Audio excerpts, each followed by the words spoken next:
Every Luna candidate ignored the Alpha's disabled son, until one Omega dared the unthinkable. The scream came from the East Garden, sharp and sudden, cutting through the quiet afternoon like a blade. Mia Sinclair dropped the tray of teacups she was carrying and ran without thinking, her bare feet slapping against the cold stone path. She rounded the hedge and saw him. Eli Blackwood, the Alpha's son, lay on the ground beside his overturned wheelchair, one wheel still spinning uselessly in the air. His face was pale, his lips pressed tight against the pain, but he made no sound. He would not give anyone the satisfaction of hearing him cry out. Around him stood 3 of the Luna candidates, their silk dresses untouched by dirt, their faces arranged in careful expressions of concern that did not reach their eyes. None of them had moved to help him. None of them had even stepped closer. "Someone should call a servant," one of them said, examining her manicured nails as if the boy on the ground were nothing more than an inconvenience, blocking her path to the garden party. Mia did not wait for permission. She dropped to her knees beside Eli, ignoring the way her simple gray dress soaked up the damp earth. "Don't move," she said quietly, her voice steady despite her racing heart. "Let me check you first." Eli's dark eyes, so much like his father's, flicked toward her in surprise. No one spoke to him like that. No one treated him like a person whose safety mattered more than the schedule of the day. "I'm fine," he said through gritted teeth, though the tremor in his voice betrayed him. "You're not fine. Your wheelchair tipped over on uneven ground, and you could have hit your head." Mia ran her hands carefully along his shoulders and arms, checking for injury the way she had learned to do years ago, back when she had nursed her ailing grandmother through her final winters. "Can you feel your legs? I know you can't move them, but can you feel me touching them?" "You know about my legs," Eli said, his tone flat, guarded, as if waiting for the inevitable moment when her kindness would turn to pity, or worse, to disgust. "Everyone in the pack knows about your legs," Mia said simply, lifting the fallen wheelchair upright, with more strength than her small frame suggested. "It's not a secret. It's just a fact. Now, can you feel me touching them or not?" Something shifted behind Eli's eyes. Not gratitude exactly.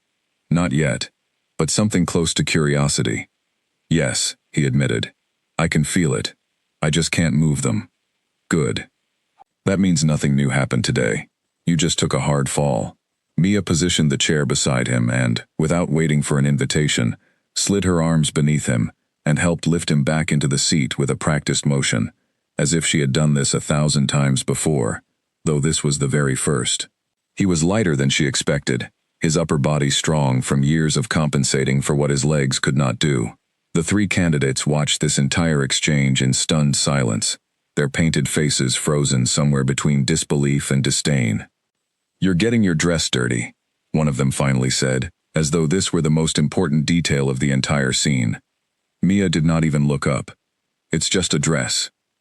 What none of them noticed, tucked behind the tall hedge of white roses that bordered the garden, was Alpha Cain Blackwood himself. He had come outside to find his son for the afternoon council meeting, and he had witnessed the entire fall, the entire indifference of the candidates, and then the entire rescue. His hands had curled into fists at his sides the moment Eli hit the ground, ready to intervene, ready to unleash a fury the pack had rarely seen from their composed and controlled leader. But before he could move, the Omega girl in the plain gray dress had already reached his son.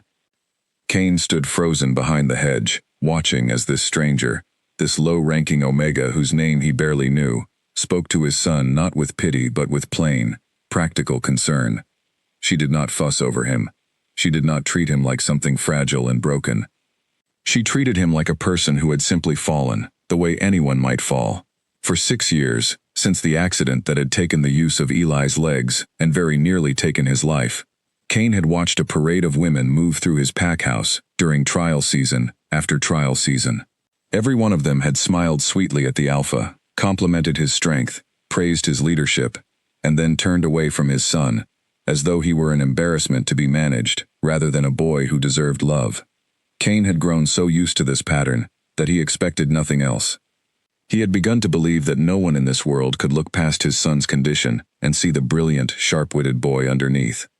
And yet here was a girl he barely recognized, an Omega with no pack rank to speak of, kneeling in the dirt without a second thought, checking his son's injuries with the calm confidence of someone who had done far harder things in her life than attend a Luna trial. "Thank you," Eli said quietly to Mia, so quietly that Cain almost missed it over the sound of birds in the garden. "You don't need to thank me," Mia replied, brushing dirt from her hands onto her already ruined dress. Anyone would have helped. But that was the lie in the moment, and both of them seemed to sense it. No one else had helped. No one else had even tried. Cain stepped out from behind the hedge before he could stop himself, his presence immediately silencing the murmuring candidates, who straightened their spines and arranged their faces into practiced smiles the moment they saw him. "Alpha Cain," one of them said sweetly, stepping toward him with a grace clearly rehearsed for exactly this kind of moment. "We were just—" "I saw what happened," Cain said, his voice carrying the low, even authority that made every wolf in the pack listen without question. His gaze moved past the three candidates entirely, as though they were furniture in the garden, and settled on Mia, who had risen to her feet beside his son's chair. "What is your name?" Mia felt her pulse jump. She had not expected the alpha himself to address her directly, and certainly not with the kind of focused attention that made her suddenly aware of every eye in the garden turning toward her. "Mia Sinclair," she said, keeping her voice steady, even as her knees felt unsteady beneath her. "I'm sorry about the tea tray, Alpha. I dropped it when I heard the scream." "Forget the tray." Cain crossed the garden in a few long strides and crouched beside his son's chair, checking him over with his own eyes, the way any father would. "Eli, are you hurt?" "I'm fine, Dad."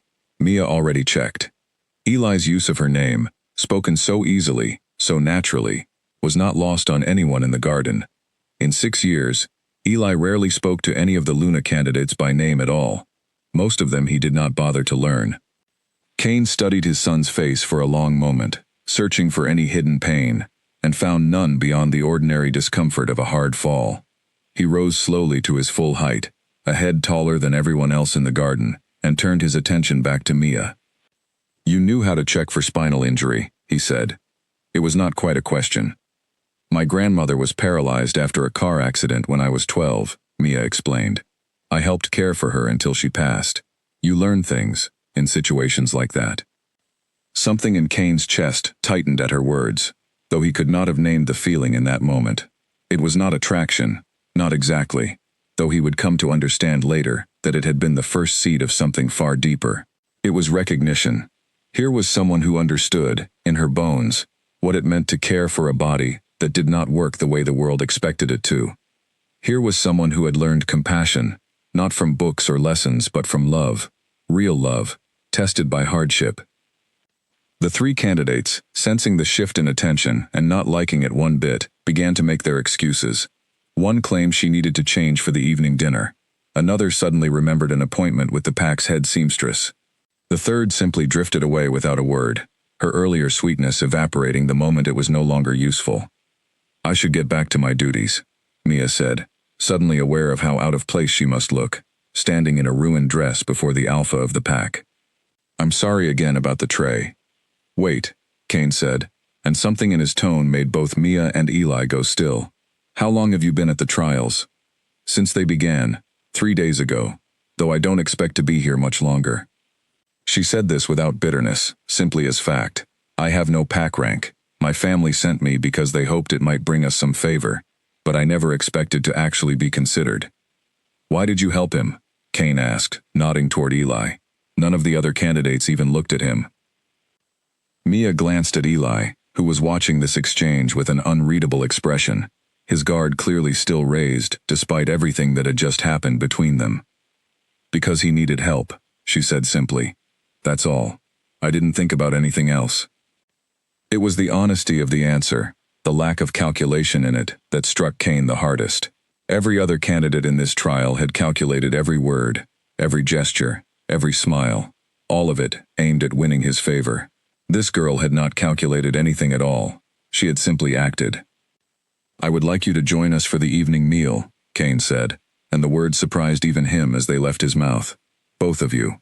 Eli, I think, would enjoy the company." Eli's eyes widened slightly, a flicker of something almost like hope crossing his guarded expression before he could suppress it. It had been years since his father invited anyone to sit with them at meals who was not required to by pack duty. Mia hesitated, glancing down at her ruined dress, suddenly feeling the full weight of how far outside her world this invitation placed her. Alpha, I don't think that's appropriate. I have no rank, and the other candidates will. The other candidates, Kane interrupted, his voice quiet but final, left my injured son on the ground without lifting a finger. I am not concerned with what they think is appropriate. He turned to walk back toward the pack house, then paused, looking back at her. Come to dinner, Mia Sinclair. That is not a request from a trial candidate to an alpha. It is a request from a father, whose son you helped when no one else would. He did not wait for her answer, before walking away, wheeling Eli's chair himself along the garden path, leaving Mia standing alone, amid the fallen teacups and scattered rose petals, her heart pounding, with a confusion she could not quite name. She had come to this trial expecting nothing, expecting to be overlooked and dismissed the way she always was, the way Omegas like her always were, in a world that prized strength and status above all else. She had not expected kindness. She certainly had not expected to be seen. Word of the garden incident spread through the pack house before the sun had even set. By the time Mia returned to the small shared room she occupied with two other low-ranking candidates, the whispers had already begun. I heard you made a fool of yourself in front of the alpha, said Vera Ashcombe, one of her roommates, and, unfortunately, one of the leading candidates in the trial, her family holding significant rank within the pack's hierarchy. Vera was beautiful in the sharp, deliberate way of someone who had spent her entire life being told her beauty was her greatest asset. Rolling around in the dirt with the cripple boy. Very touching. Mia's spine stiffened at the cruelty in Vera's words, but she said nothing, choosing instead to change out of her ruined dress in silence. You should be careful, said the other roommate, a quieter girl named Lorna Whitfield, though her warning carried no real concern in it, only a kind of detached practicality. The alpha doesn't like anyone drawing attention that isn't meant for him. You might have embarrassed him. I don't think that's what happened, Mia said carefully, pulling a clean dress from her small trunk. He invited me to dinner. The silence that followed was so complete that Mia could hear the wind moving through the trees outside the window. Vera turned slowly from her mirror, her expression no longer bored, but sharp, with a dangerous kind of attention. He invited you, Vera repeated, to dinner. Both me and Eli, Mia clarified, though she was not sure why she felt the need to soften the news, except that something in Vera's eyes made her wary. It's not what you think. He was grateful that someone helped his son. Grateful? Vera's laugh was cold and short. Do you know how many years I have spent perfecting every word I say to that man? How many hours I have practiced walking in a way that shows off my grace, learning which wines he prefers, memorizing the history of his pack so I could discuss it intelligently at dinner.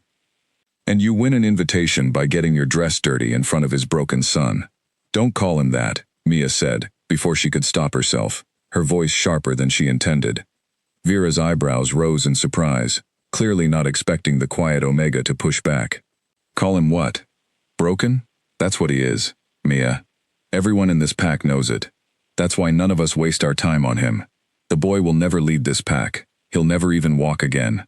Whatever attention you're getting today, it won't last. The alpha needs a Luna who can stand beside him, not someone who plays nursemaid to his disappointment of a son. The words hit harder than Mia expected, not because she believed them, but because she understood, with sudden clarity, exactly what Eli had been living with his entire life. Every candidate who came through these trials had likely thought the same cruel things, even if they were careful enough not to say them aloud. No wonder he was so guarded. No wonder he tested people, waiting for them to prove they were just like everyone else.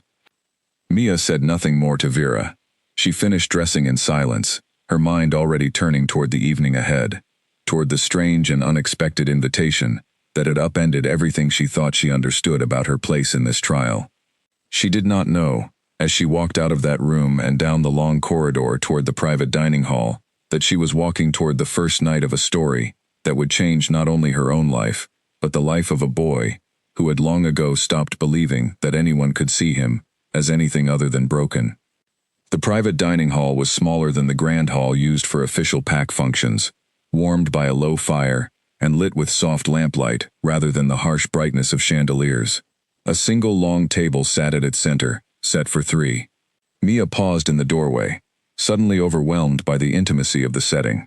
So different from the sprawling, performative dinners she had imagined the Alpha hosting.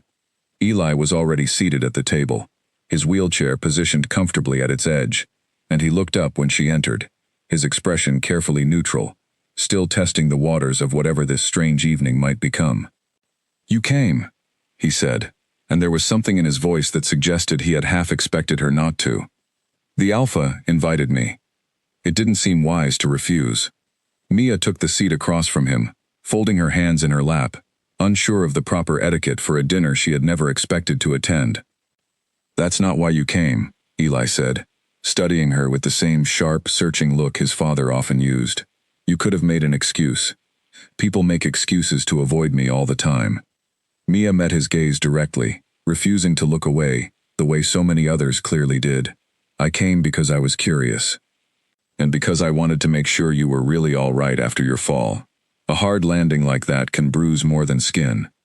"You really do think like a healer," Eli said, and for the first time, something like a genuine smile tugged at the corner of his mouth, quickly hidden, but not quickly enough. "Most people either pity me, or pretend I'm not in the room at all. You're doing neither." "Why would I pity you? You seem perfectly capable of handling yourself." Mia glanced toward the door as Kane entered the room, his presence immediately changing the atmosphere, though not in the way Mia expected. He seemed, in this private space, less like the imposing Alpha she had seen commanding the garden, and more like simply a father, tired and hopeful in equal measure. "I apologize for the delay," Kane said, taking his seat at the head of the table. "Pack business does not pause for dinner, unfortunately." The meal that followed was unlike anything Mia had imagined. A dinner with the Alpha might be. There was no performance, no careful positioning for favor, no calculated compliments exchanged across the table. Instead, Kane asked Eli about the book he had been reading in the garden earlier that day, a dense history of the founding packs of the region, and Eli answered with an enthusiasm that clearly surprised his father, launching into a detailed explanation of a territorial dispute from 2 centuries ago that had shaped the borders of half the pack lands in the region. Mia listened, fascinated, asking questions that showed genuine interest rather than polite tolerance, and Eli responded to her questions eagerly, clearly unused to anyone taking real interest in the subjects that captivated him. Kane watched this exchange with quiet astonishment. His son, so often withdrawn and guarded around strangers, was speaking more in this single meal than he had spoken to any visitor in the pack house in months. "You know a great deal about pack history yourself," Kane observed, turning his attention to Mia during a lull in Eli's explanation. "Where did you learn it?" "My father was a pack historian before he was injured in a border skirmish and could no longer work," Mia explained. "He used to read to me every night when I was young. I suppose some of it stuck." "Injured how?" Eli asked, his curiosity clearly outweighing any hesitation about the topic. "A leg injury," Mia said simply. "He walks with a limp now, and some days the pain keeps him in bed entirely. It's part of why my family struggles for standing within the pack. An injured provider isn't seen as valuable, no matter how much knowledge or wisdom he carries." The parallel was not lost on anyone at the table. Kane's jaw tightened slightly, and Eli's expression grew thoughtful, almost sad, as though hearing his own quiet fear spoken aloud through someone else's family. "Is that why you came to the trials?" Kane asked. "To help your family?" "Partly," Mia admitted, "though I never expected to actually win any consideration. I came because refusing would have brought shame to my family, and because some small part of me hoped that maybe, if I was seen at all, it might open some small opportunity. I didn't expect anything more than that." "And now?" Kane asked, his voice quieter than before, though the weight behind the question was unmistakable. Mia glanced at Eli, who was watching her with an intensity that made her chest tighten in a way she could not quite explain. "Now I'm not sure what to expect," she said honestly. "This evening has been very different from what I imagined." Dinner continued for another hour, filled with conversation that felt, to all three of them, unusually easy given the circumstances. By the time the meal ended and Mia rose to return to her room, something had shifted in the pack house, though none of them could have named exactly what.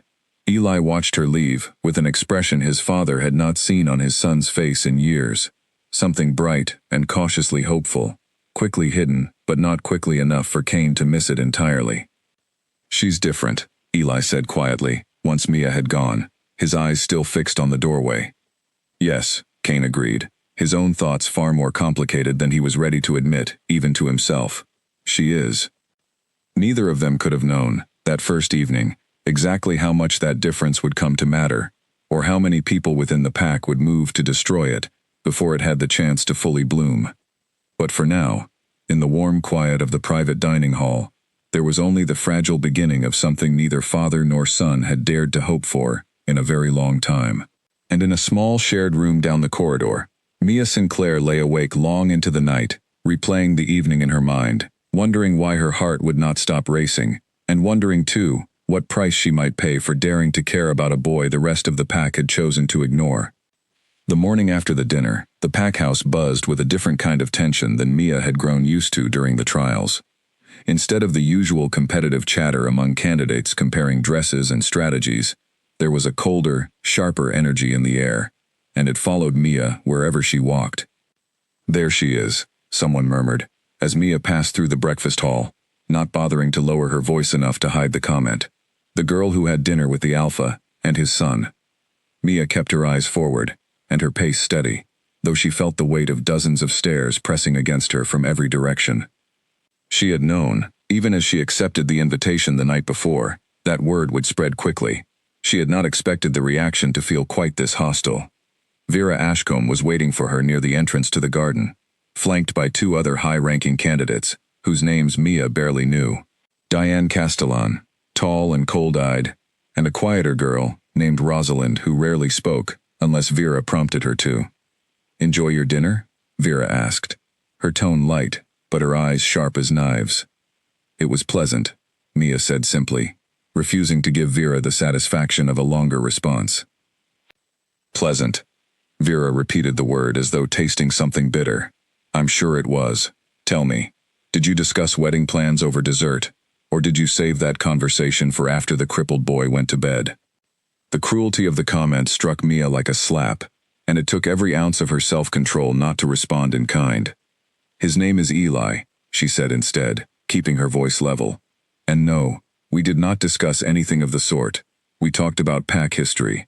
He's remarkably knowledgeable." "How touching," Diane said, exchanging an amused glance with Vera. "Playing tutor to the family embarrassment. Very noble of you."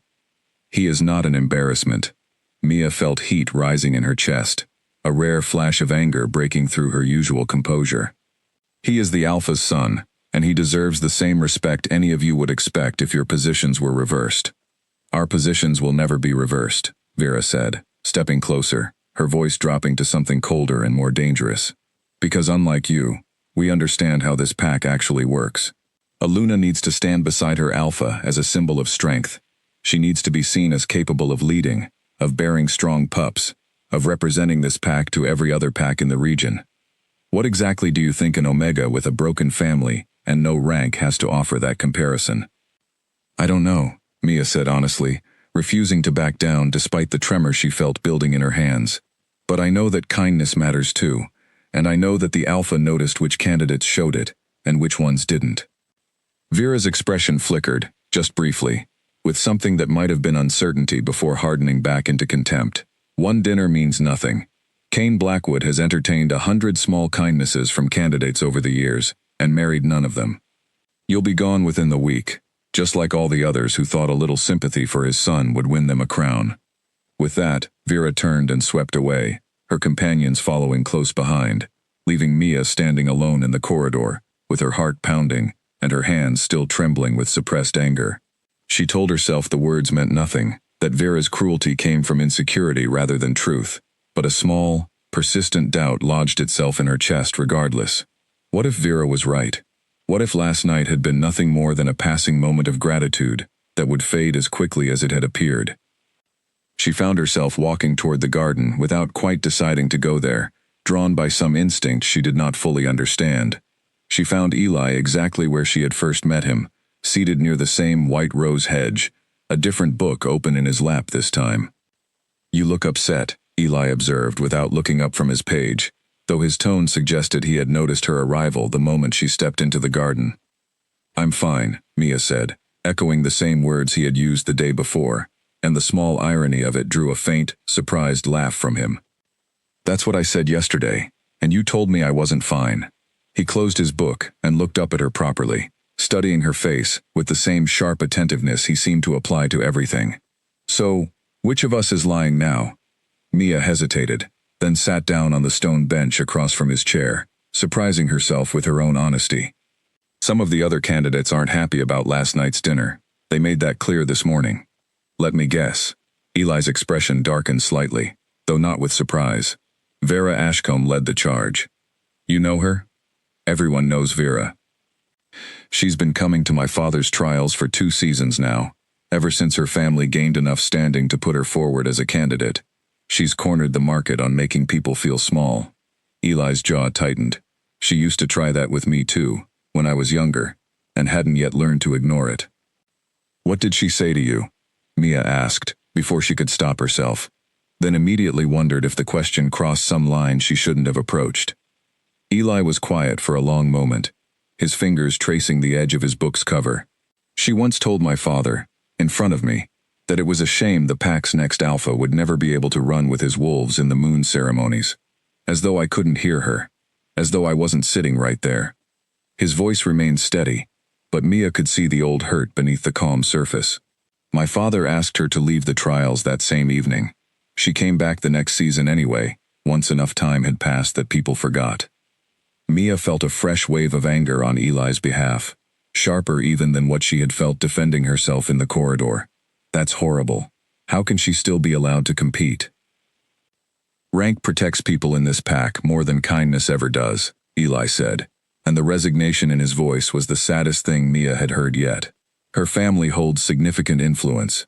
My father can only push back so far, before it creates problems that ripple through the entire pack structure. That's part of why I stopped hoping anyone would ever be different." He looked at her then, his dark eyes searching hers with an intensity that made her breath catch. "Until you showed up yesterday, and didn't even hesitate. I wasn't thinking about strategy or rank," Mia said quietly. "I just saw someone who needed help." "I know." Eli's voice softened, the guarded edges of his usual manner falling away for just a moment. "That's exactly why it mattered so much."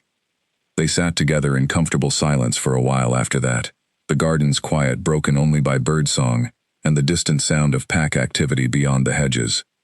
Eventually, Eli opened his book again and, without quite asking permission, began reading a passage aloud, something about an ancient pack alliance that had been forged not through strength but through an act of unexpected mercy.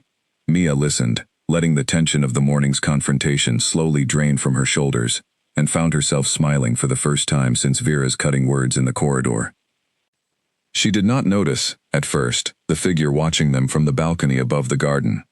Kane Blackwood stood at the railing outside his study, a report he had been reading forgotten in his hand, watching his son read aloud to a girl who listened as though every word mattered. He had witnessed countless scenes over the years, of candidates performing patience for his son's benefit, their attention always drifting, their smiles always strained. This was different. Mia's attention never wavered. Her laughter, when it came at some dry observation Eli made about the historical figures in his book, sounded entirely genuine. Kane found himself thinking, not for the first time since the previous evening, about how rare it was to find someone who could see past the surface of things, past rank and status, and the visible markers the world used to judge worth. He thought of his own mate, Eli's mother, who had died bringing their son into the world, and how she had always said that true strength was measured not by what a person could do, but by how they treated those who could do less. His thoughts were interrupted by a soft knock at his study door. Beta Owen Marsh, his most trusted advisor and oldest friend within the pack, entered without waiting for a response, a habit born from decades of close friendship that predated Kane's rise to alpha. "You're brooding again," Owen observed, settling into a chair across from Kane's desk with the easy familiarity of someone who had earned the right to speak plainly. "What's troubling you this time?" "Nothing is troubling me," Kane said, though the words carried little conviction. "You've been standing at that window for the better part of 20 minutes watching your son in the garden. That's not nothing." Owen's gaze followed Kane's toward the scene below, and understanding dawned across his weathered face. Ah, the Omega girl from last night's dinner. Word travels fast in this pack house, Kane. You know that better than anyone. What are they saying? Kane asked, though he already suspected the answer would not please him. That you dined with a low-ranking candidate and your son, and that several of the higher-ranking candidates are furious about it. Vera Ashcombe, in particular, has been making her displeasure known to anyone who will listen. Owen's expression grew more serious. You know how these trials work, Kane. Rank matters to this pack, whether we like it or not. If you show too much favor to someone without standing, it could create real problems, not just among the candidates, but with the allied packs who expect a Luna of appropriate status. I am aware of the politics, Owen. Kane's voice carried an edge of frustration that had less to do with his old friend and more to do with the truth of what he said. I have spent 6 years watching candidates use my son as a stepping stone or ignore him entirely, and I have said nothing because the politics demanded my patience. But yesterday, for the first time, I watched someone treat him like he actually mattered. Not because of who his father is, simply because he is a person worth caring about. Owen studied his friend for a long moment, his expression softening. I understand what you're feeling, Kane. But feelings and politics don't always align, and you know that as well as I do. Be careful how far you let this go before you understand what it might cost, both for you and for the girl herself. The other candidates won't simply accept being overlooked. They'll fight to protect what they believe is rightfully theirs. Kane said nothing, his eyes returning to the garden below, where Mia had reached the end of Eli's book passage, and the two of them were now deep in what appeared to be an animated debate about the historical accuracy of the account. His son was laughing, a real, unguarded laugh that Kane had not heard in longer than he cared to admit. Perhaps, Kane said quietly, more to himself than to Owen, it's worth the cost. Owen did not respond immediately, recognizing the weight behind his friend's words, understanding that something had shifted within Kane that would not easily be undone. Whatever came next in this trial season, it was clear that the simple, quiet Omega girl in the garden below had already changed something the rest of the pack would soon be forced to reckon with, whether they welcomed the change or not. That evening, as the sun began to set over the packlands, Mia returned to her shared room to find an unmarked envelope resting on her narrow bed, slipped beneath her pillow by someone who clearly wanted to remain unseen. Her hands trembled slightly as she opened it, uncertain what to expect after the tension of the morning's confrontation. Inside was a single note, written in a careful, deliberate hand that she did not recognize. Some doors were never meant to open for people like you. Walk away from this trial before you get hurt.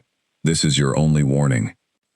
Mia stared at the words for a long moment, her heart pounding, the warmth of the afternoon's conversation with Eli suddenly replaced by a cold, creeping unease. She thought of Vera's sharp eyes in the corridor, of Diane's amused contempt, of the whispered conversations that had followed her through every hallway since the previous night's dinner. Someone in this pack house was willing to threaten her simply for daring to be kind to a boy the world had chosen to overlook. She folded the note carefully and tucked it into the bottom of her trunk, her mind racing with questions she had no answers for. Who had left this warning? How far were they willing to go to make sure she left? And most importantly, was she brave enough to stay despite it, knowing now that whatever she had begun to build with Eli and, perhaps, with his father, had already made her a target in a game far more dangerous than she had ever imagined a Luna trial could be. Outside her window, the moon was beginning to rise over the packlands, casting silver light across the garden where, just hours before, she had sat listening to a boy read history aloud, with more joy in his voice than she had heard from anyone in a very long time. Whatever came next, Mia knew, with a certainty that surprised her, that she was not ready to walk away. Not yet. Not when someone, for the first time in her life, had finally made her feel like she mattered. 3 days passed before Mia found the courage to mention the note to anyone, and even then, she almost didn't. She had turned the warning over in her mind so many times that the careful handwriting had become etched into her memory, each word sharper than the last. Walk away before you get hurt. She had considered showing it to the pack's guards, but something held her back, a quiet fear that reporting it might only draw more attention to herself, more resentment from candidates who already saw her as an unwelcome disruption to the natural order of things. It was Eli, in the end, who noticed something was wrong, before she said a word about it. They had fallen into an easy rhythm over those 3 days, meeting in the garden each afternoon, while the other candidates busied themselves with dress fittings and dance lessons, meant to prepare them for the trial's midpoint ceremony. Eli had begun teaching Mia to play a complex pack strategy game called Wardstone, using carved wooden pieces on a board painted with the ancient borders of the founding territories. She was terrible at it, losing every match, but Eli seemed to enjoy her company more with each failed attempt than he ever had with anyone who might have actually challenged him. "You're distracted today," Eli observed, watching her move a piece into a position that left her entire eastern flank exposed.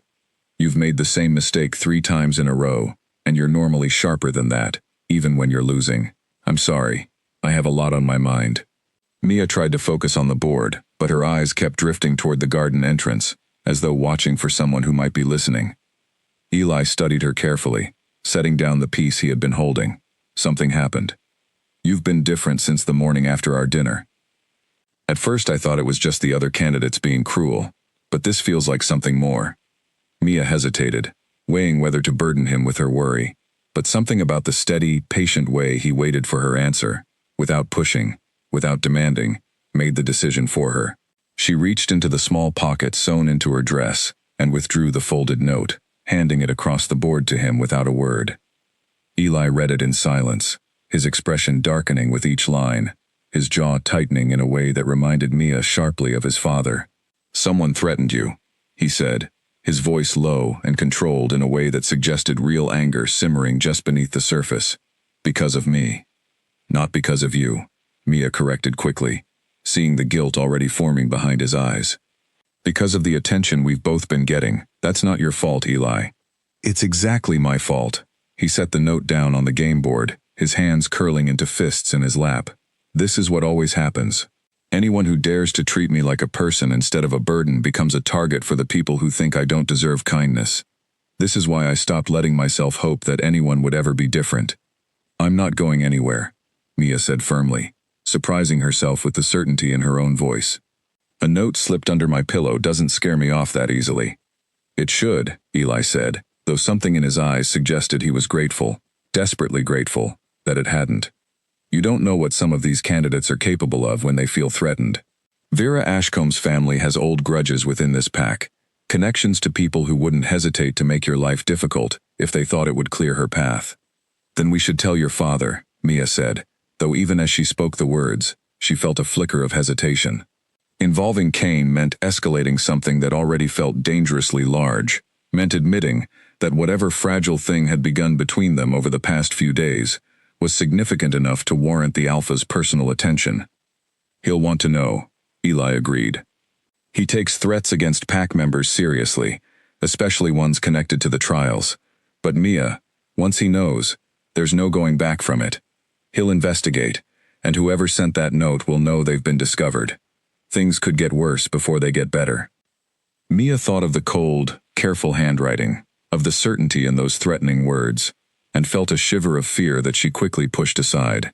"I'd rather face it directly than spend the rest of this trial looking over my shoulder, wondering what else someone might try." They found Kane in his study that evening, and the moment he read the note, his expression transformed into something Mia had not yet seen from him, a cold, focused fury that made the temperature in the room seem to drop several degrees. He read it twice, then set it down on his desk with deliberate care, as though handling it roughly might somehow make the threat within it more real. "When did you receive this?" he asked, his voice controlled but carrying an unmistakable edge. 3 nights ago, the night after our dinner." Mia stood before his desk with her hands folded, trying to project a calm she didn't entirely feel under the weight of his attention. "I should have said something sooner, but I wasn't sure it was worth troubling you with." "A threat against a candidate in my own pack house is always worth troubling me with," Kane said firmly. "Do you have any suspicion who might have written this?" Mia hesitated, glancing briefly at Eli, who gave her a small, encouraging nod. "Vera Ashcombe made her displeasure about our dinner very clear that same morning. I have no proof it was her, but the timing seems significant." Kane's expression grew even harder at the name, and Mia could see him filing the information away with the careful precision of someone accustomed to managing complicated pack politics. "I will look into this personally," he said. "In the meantime, I want you to remain close to trusted members of the household staff whenever possible. If anyone approaches you with further threats, I want to know immediately." "Thank you, Alpha," Mia said, though the formality of the title felt strange on her tongue, after the easy familiarity of the past few days. Kane's expression softened slightly at her use of it. "You may call me Kane, when we're not in formal settings. I think, given everything, we've moved somewhat past strict protocol." A faint smile crossed Mia's face, despite the tension of the moment. "Kane, then." Over the following days, Kane conducted a quiet investigation into the note's origin, questioning household staff discreetly, examining the handwriting against samples he managed to obtain from various candidates' written requests and correspondence. He found nothing conclusive, no definitive proof that connected the threat directly to Vera Ashcombe or anyone else, though his suspicions remained firmly fixed on her regardless. Without solid evidence, however, he had little grounds to take formal action against a candidate whose family held significant standing within the PAC's political structure. The investigation, quiet as it was meant to be, did not remain entirely secret. Whispers moved through the pack house regardless, and Mia found herself the subject of even more pointed attention than before, some of it curious, some of it sympathetic from the lower-ranking staff who had quietly begun to root for her, and some of it openly hostile from candidates who resented the disruption her presence had caused to what they viewed as the natural order of the trials. It was during this tense period that the PAC's midpoint ceremony arrived, a formal event where each remaining candidate would be evaluated publicly by both the Alpha and the PAC's Council of Elders, a tradition meant to narrow the field of candidates before the final selection weeks later. Mia had not expected to survive this stage of the trials even before the threatening note, given her lack of rank, and the added tension only deepened her uncertainty about what the evening might hold. The grand hall had been transformed for the occasion, its usual solemnity replaced with careful elegance, long tables set with the finest silver the PAC possessed, candles casting warm light across walls hung with tapestries depicting the PAC's long history. Every remaining candidate had been instructed to present themselves before the council, answering questions about their understanding of PAC law, their vision for the PAC's future, and their suitability to stand beside an Alpha as his Luna. Mia stood near the back of the hall in her simplest dress, watching as candidate after candidate stepped forward to deliver polished, rehearsed answers to the council's questions. Vera performed beautifully, her every word calculated to project strength and grace in equal measure, drawing approving nods from several of the elder council members. Diane followed with similar poise, her answers demonstrating a thorough knowledge of PAC law that clearly impressed the more traditional members of the council. When Mia's name was finally called, she felt every eye in the hall turn toward her, felt the weight of expectation and doubt pressing down on her shoulders as she made her way to the front of the room. She caught sight of Eli near the head table, his expression carefully neutral, but his eyes fixed intently on her, offering silent encouragement, even as his own posture betrayed a tension that matched her own. Kane sat beside the council, his face unreadable in the way she had learned, meant he was carefully controlling his expression, rather than lacking feeling entirely. "Mia Sinclair," announced the elder, presiding over the ceremony, an ancient wolf named Agnes, whose sharp eyes missed nothing. "You come to us without established PAC rank, a circumstance that is, shall we say, unusual for a candidate at this stage of the trials. Tell the council why you believe you deserve to remain in consideration." Mia felt her heart pounding, felt the temptation to offer some rehearsed answer about strength or grace, the kind of response the other candidates had given so smoothly. Instead, she took a steadying breath and spoke the truth as plainly as she knew how. "I don't know that I deserve anything more than any other candidate here," she began, her voice trembling slightly, before steadying as she continued. "I came to this trial because my family needed the possibility of favor, not because I ever believed I might actually be chosen. I have no great wealth, no significant standing, nothing to offer this PAC in the way of political alliance or inherited power." Murmurs rippled through the hall, some of them clearly skeptical, and Mia saw several council members exchange doubtful glances. She pressed forward regardless, drawing on a courage she did not fully understand the source of.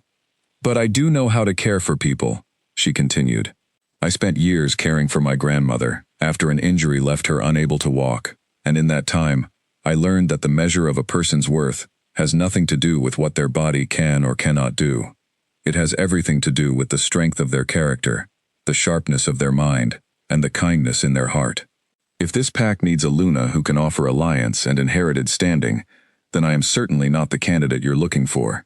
But if this pack needs someone who will see every member of this household, every person within these walls, as worthy of respect and care regardless of their circumstances, then perhaps I have something to offer after all.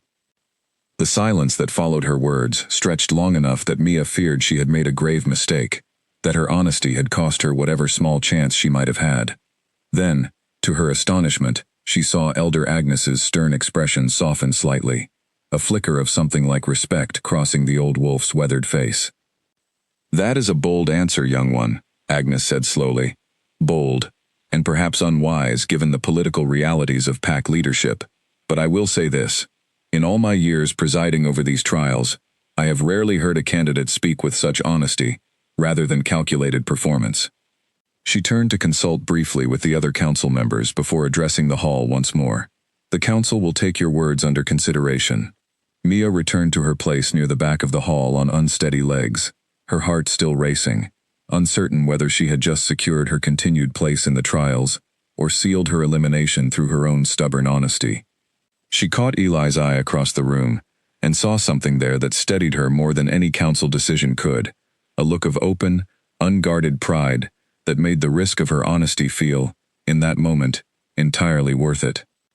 Later that evening, after the ceremony concluded, and the candidates who had failed to impress the council were quietly informed of their elimination from the trials, Mia found herself summoned to Kane's study once more, her stomach twisted with anxious uncertainty, as she made her way through the packhouse's darkened corridors, unsure whether she was about to receive good news or bad. Kane stood by the window when she entered, his back to her, and for a long moment he said nothing at all, letting the silence stretch until Mia felt she might lose her nerve entirely.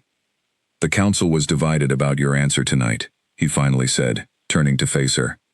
"Some believed your lack of political value to the pack should disqualify you immediately, regardless of the sentiment behind your words. Others found your honesty compelling, in a way none of the other candidates managed to achieve." "And what do you believe?"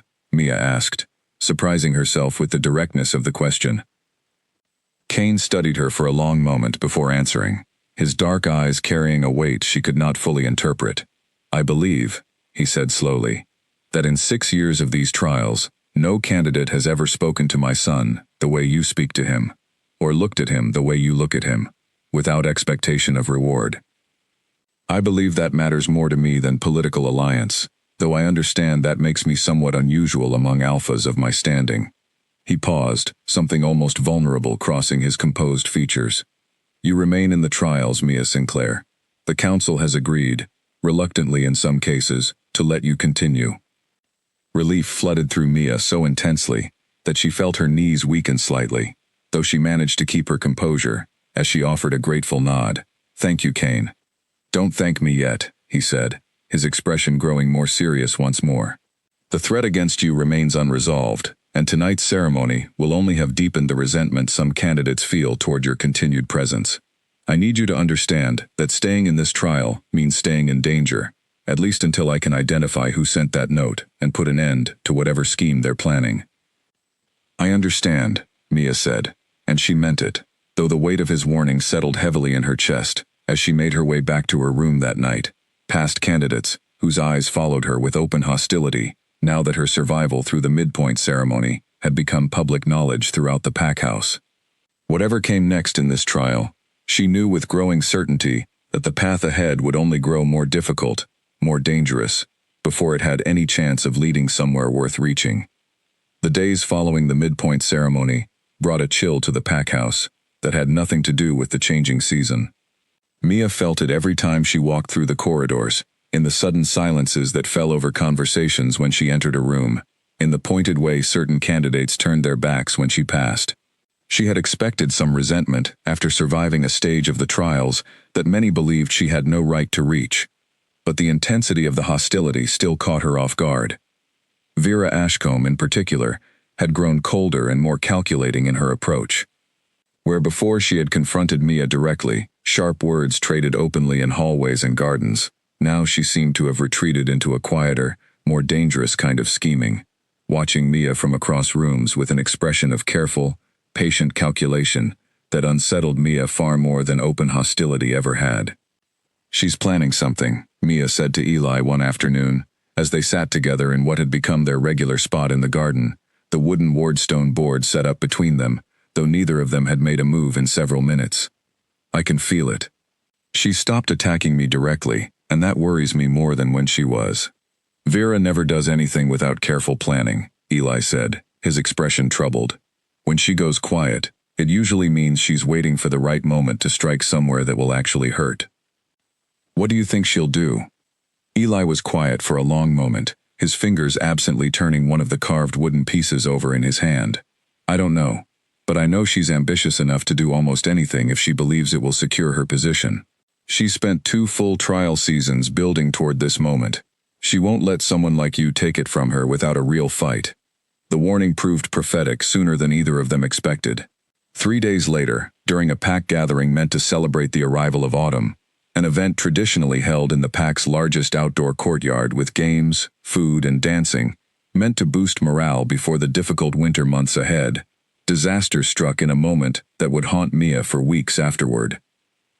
The courtyard had been decorated beautifully, lanterns strung between the trees, long tables laden with food, and a small orchestra playing lively music that drew pack members of every rank into dancing beneath the early evening sky.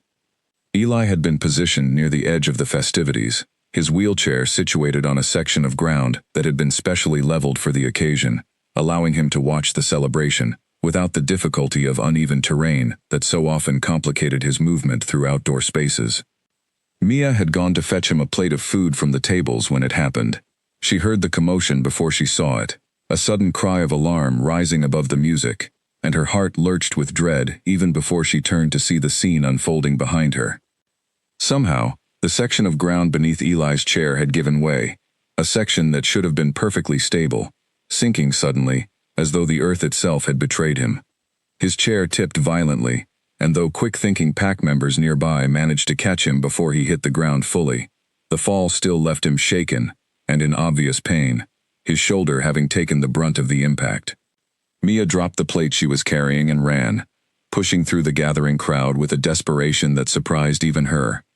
By the time she reached him, several household staff had already gathered around, and Kane himself was pushing through the crowd from the opposite direction, his face a mask of barely controlled fury and fear. "Eli," Kane's voice cracked with an emotion Mia had never heard from him before, all his usual composure shattered by the sight of his son on the ground. "Someone get the healer, now." "I'm all right," Eli insisted, though the pained grimace on his face told a different story as he clutched his shoulder. "It just startled me." The ground gave way beneath the chair. Mia knelt beside him, checking his injuries with the same careful, practiced hands she had used the very first day they met, though this time, her own hands trembled with barely suppressed fear, rather than the calm competence she had shown before. "Can you move your arm? Does anything feel broken?" "It's just bruised, I think," Eli said, though he winced as she gently examined his shoulder. "I've had worse falls than this."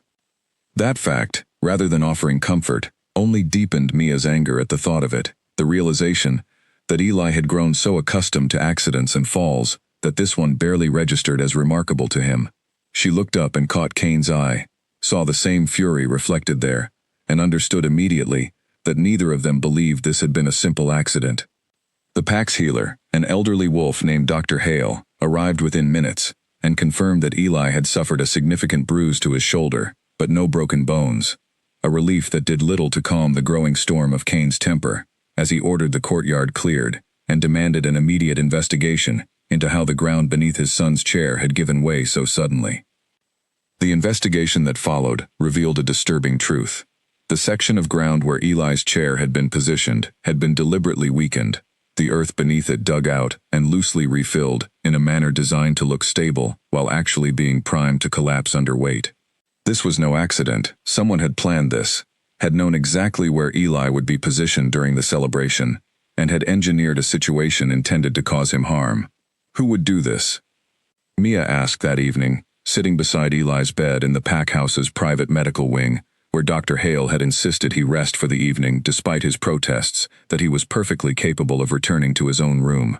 His shoulder had been carefully bandaged, and though the color had returned to his face, the shaken quality in his eyes remained, a vulnerability Mia had rarely seen from him. "I don't know," Eli said quietly, staring at the ceiling rather than meeting her eyes. "But I know it was meant for me, not as some random act of malice. Whoever did this knew exactly where I would be sitting, knew the layout of the courtyard well enough to plan precisely how to weaken that section of ground, without anyone noticing beforehand. That means someone with access to the household staff's planning for the event," Mia said slowly, following the same troubling logic that had clearly already occurred to Eli. Someone who knew the arrangements in advance. Someone like a leading candidate whose family has enough influence to gain that kind of information, Eli finished, his voice hardening with barely contained anger. "Vera Ashcombe." "We don't have proof," Mia cautioned, though her own suspicions aligned with his completely. Accusing her without evidence could make things worse, could give her grounds to claim persecution if she's innocent, or worse, if she's guilty, and clever enough to have covered her tracks. Eli's jaw tightened, and for a moment, Mia saw a flash of something fierce and protective in his expression that reminded her powerfully of his father. "She's gone too far this time. Threatening you with a note is one thing, but this could have seriously hurt me, Mia. If I had landed differently, if my head had struck the ground instead of my shoulder taking the impact." He didn't finish the thought, but he didn't need to. They both understood the danger that had barely been avoided.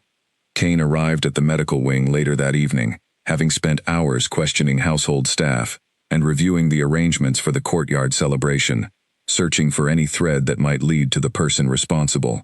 His expression, when he entered, carried the weary heaviness of a father who had come dangerously close to losing his only child, tempered by the controlled fury of an alpha determined to find justice. "I have not yet found definitive proof of who is responsible," he said, settling into a chair beside Eli's bed, his eyes moving between his son and Mia with an intensity that suggested he had already drawn his own conclusions about who likely stood behind the scheme. "But I want both of you to understand that I take this matter with the utmost seriousness.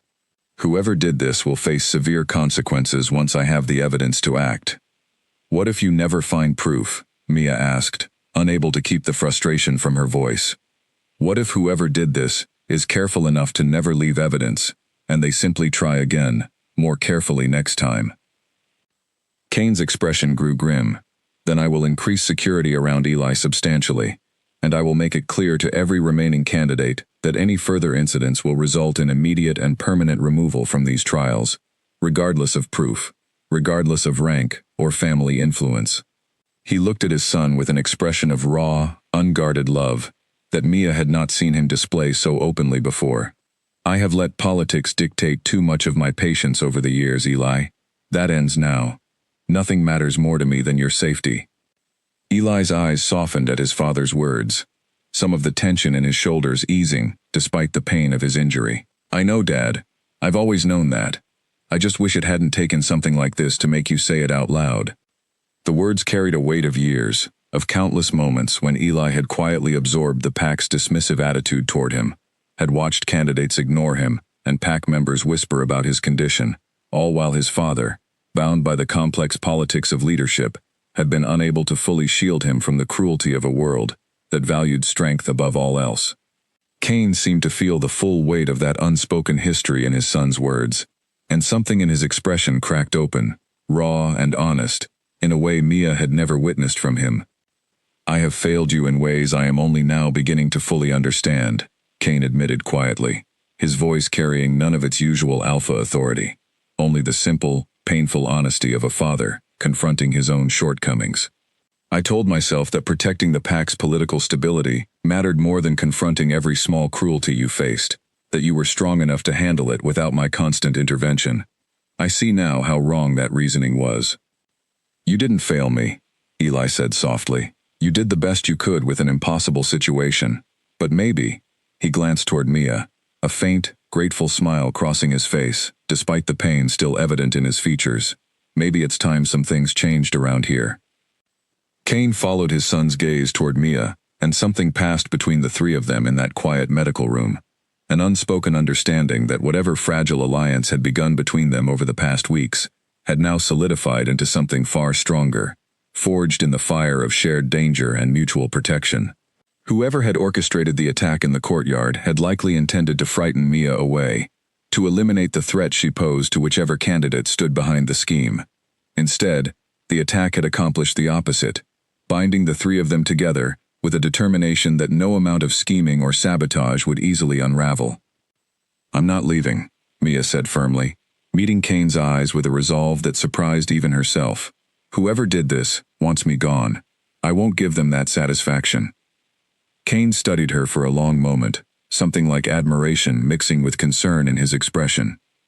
"Then we will need to be more careful, all of us, in the days ahead. I fear this incident is only the beginning of what someone is willing to attempt in order to secure their position in these trials."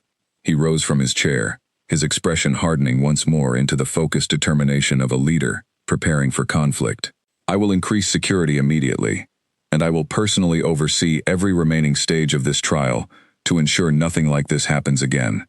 But I need you both to remain vigilant. Whoever is responsible for this will not simply give up because their first attempt failed." As Kane left the medical wing to begin implementing new security measures, Mia remained beside Eli's bed, watching the exhaustion of the day finally catch up with him, as his eyes grew heavy, despite his obvious desire to stay alert and discuss the situation further. "Get some rest," she said gently, reaching out to squeeze his uninjured hand, a gesture that felt entirely natural, despite how new their connection still was. "Whatever comes next, we'll face it together." "Together," Eli repeated softly, his eyes finally closing as sleep began to claim him, though the faint smile that remained on his face suggested that despite the danger and uncertainty surrounding them, something good had taken root in the midst of it all, something worth protecting, no matter what threats still lay ahead in the trials to come. In the weeks following the courtyard incident, the packhouse transformed under Kane's new security measures. Guards now watched over every gathering with careful attention, and the layout of every event was inspected thoroughly beforehand. Eli's chair never again sat unattended in a space that had not been personally checked by trusted household staff. The change did not go unnoticed by the remaining candidates, several of whom grumbled quietly about the increased scrutiny, though none dared voice open complaint given the seriousness of what had occurred.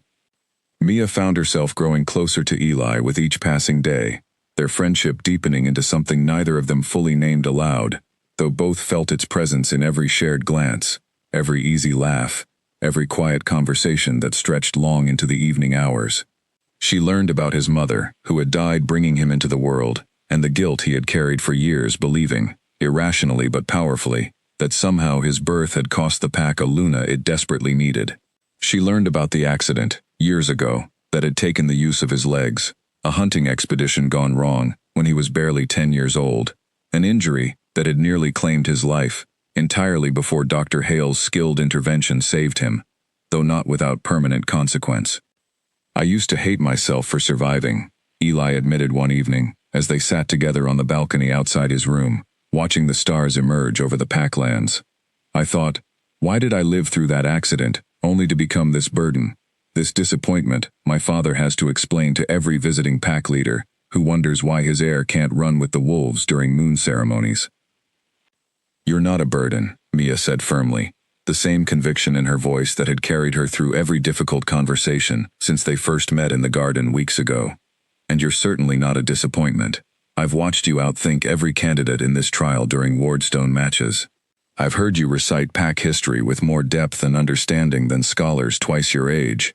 Your legs don't work the way other people's do. That's simply a fact about your body. It has nothing to do with your worth as a person, or your capability as a future leader." "Do you really believe that?" Eli asked, his voice quieter than usual, carrying a vulnerability that revealed just how deeply the pack's judgment had cut over the years.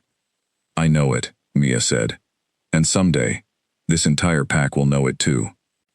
Their growing closeness had not escaped the attention of the pack's other candidates, and as autumn deepened toward winter, the resentment that had simmered since the midpoint ceremony began to boil over into more overt hostility. Vera Ashcombe, despite the lack of any proof connecting her to the courtyard sabotage, had grown increasingly bold in her disdain, no longer bothering to hide her contempt behind polite pretense during shared meals or pack gatherings.